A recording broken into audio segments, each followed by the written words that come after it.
Week 2. So once again, assignment was high poly and low poly with UVs on the drive in FBX format. So, please follow the instructions. I appreciate the pictures, but like I can't give really good feedback on, JPEGs that are looking like this. It's far easier for me to give good feedback on your models if I have an FBX to open up and tumble around and take a good look at. So let's see. Truck, you've done a lot, which is cool. There's a lot of detail in here. I want to call out, you probably want to be making your high poly first. And, here's a Fortnite vehicle high poly.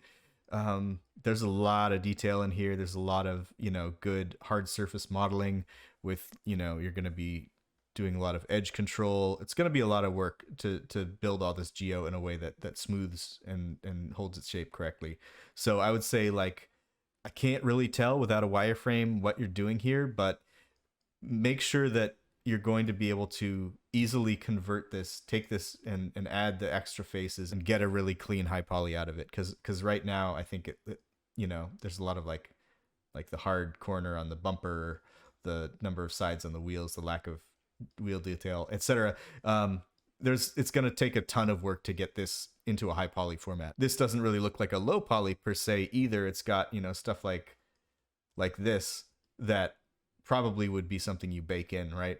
So I would just be aware of like what a high poly looks like and what a low poly looks like and how those two things interact, and figure out, is it going to be easier for you to do the high poly first? In general, I would say yes. And also be ready to kind of go into ZBrush with this, I would say, because, the Fortnite cars, they're not all as beat as this truck, but they do have the types of dents and details that you would probably want to do in ZBrush. In particular, on the reference, you've got a soft top, you've got cloth around the tire, you've got tire treads, which you can't see but are part of the level of detail of Fortnite, so you'd want to make sure you get those done.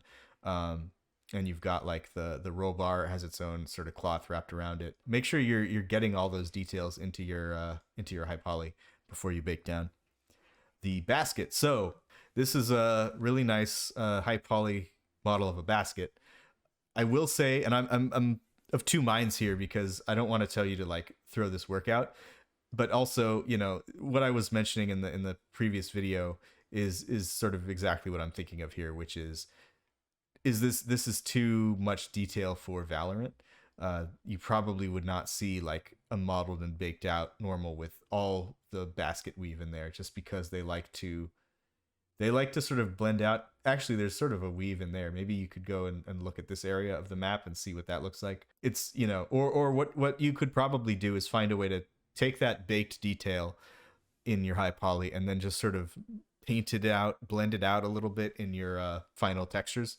You can definitely work with this. It's just a matter of trying to bring that look, that Valorant look, in that simplification in your final model. So yeah, good progress. Yeah.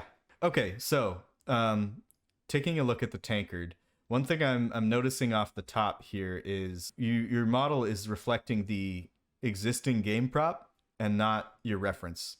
And what you're trying to do with this assignment is take a reference object and translate it into the style of the game, and not just to remodel a model that's existing in the game. I sort of touched on this in the last video, but like, you don't really want to set yourself up for direct comparison by just making something that's already been made. You want to show that you could make something new that fits in with all the other objects in the game. If you're gonna make a tankard, see if you can make your photo reference and translate it into the style of Skyrim. So the low poly, geo wise, it's looking pretty good. I would say not too much, actually. Poly count is good. You could lose this edge. It's not really giving you anything. And then there's a bit of a curve on the bottom edge here, but you could, like, if you wanted to, this is nitpicking, but you could split these here and here, right? And then you could lose that edge as well, which would save you a small number of triangles. Not really a big deal. Just wanted to point that out since everything else is looking very clean. As far as the UVs go, I want to talk about this. You'll get this often with cylindrical objects where it sort of curves up. Well, if you're texturing something that's pretty low poly or particularly has a low res texture, if you try to UV map it like this, your pixels on the texture are going to be clearly like curving, right? So that's not really what you want. Um, what you want to do is flatten these out, right? And it's a little tricky to do this live. I'm not going to try to do the whole thing, but basically what I would do is, get each one of the poly rows here, or edge loops, and just flatten it out. Do the same thing with the vertical ones so that you've got something that's pretty similar in shape to your model, but is just straightened out, and that way you'll get much more and better use out of your texture resolution. Okay, yeah. So check this out. If you go to modify straighten border, nope, straighten UVs. With this one at least, because it's already close to straight, it's going to clean everything up for you and just give you all straight UVs. Might work on this one. This one's a little bit different. Works pretty well. Yeah, I would say that's not bad. So keep that in mind when you're UVing. You can use those tools to sort of clean things up and straighten them out and not have things slightly tilted. Because if you have something slightly tilted and a low res texture, you're going to start to get little edges of jagged pixels along it.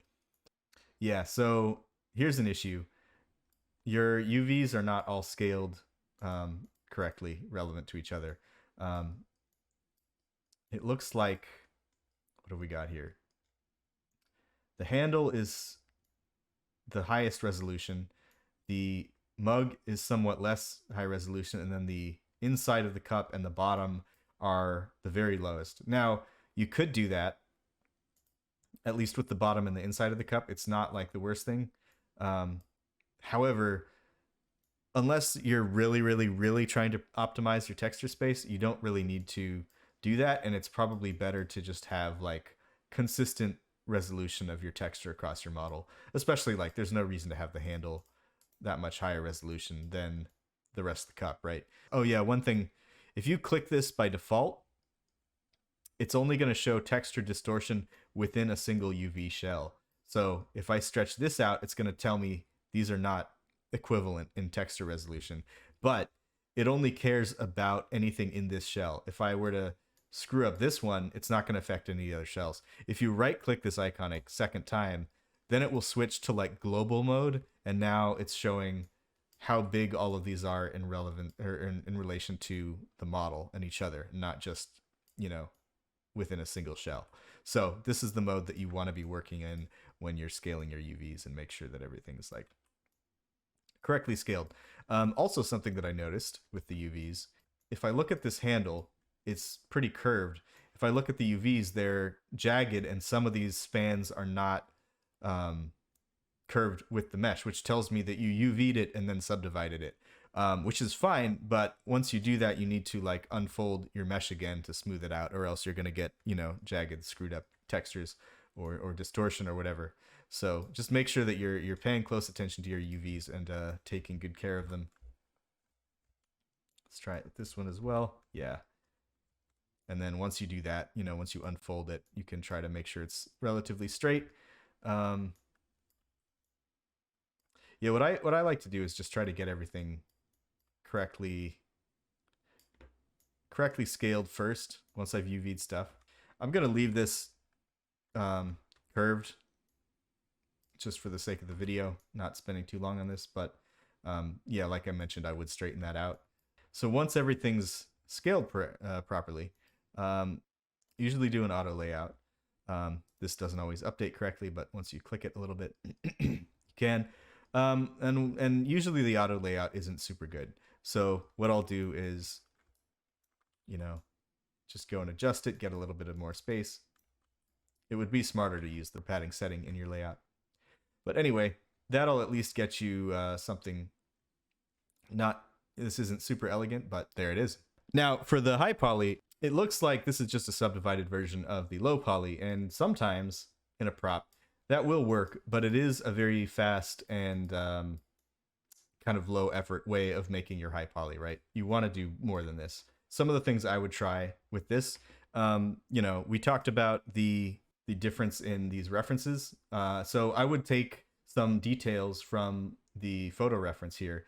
Notice how there's a little lip at the top of the base and also around the top of the tankard itself. So I would look for ways to maybe add that.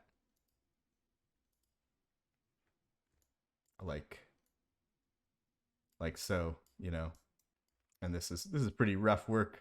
I would say you can do much better than this, but start adding things like that, and obviously then you need to go in and add more edge loops and whatnot and clean that up and get a good result. But you can start adding things like that around the top, around the bottom, and keep them relatively low key so that they bake down properly into your low poly. But once you've got the shapes, especially for something in Skyrim, which is very, very dirty, grungy, weathered, you definitely want to take this into ZBrush and then do a sculpting pass on it and say, okay, what's happened to this tankard? Maybe it's been dropped too many times and it's dented on one side. Maybe there's weathering around the handle where it's been grabbed. Also with a high poly like this, you want to say, okay, how is this thing connected? Is it welded? Is it bolted on? You want to portray that in some way. Like this is one of the pitfalls of using a much older game. Like you can't really see how this is connected because it's so low res. For a modern game, and especially for anything portfolio worthy, you want to be paying attention to that stuff and say, okay, if this is bolted in, maybe I'll put a bolt on the outside. I don't know how you would attach something like this.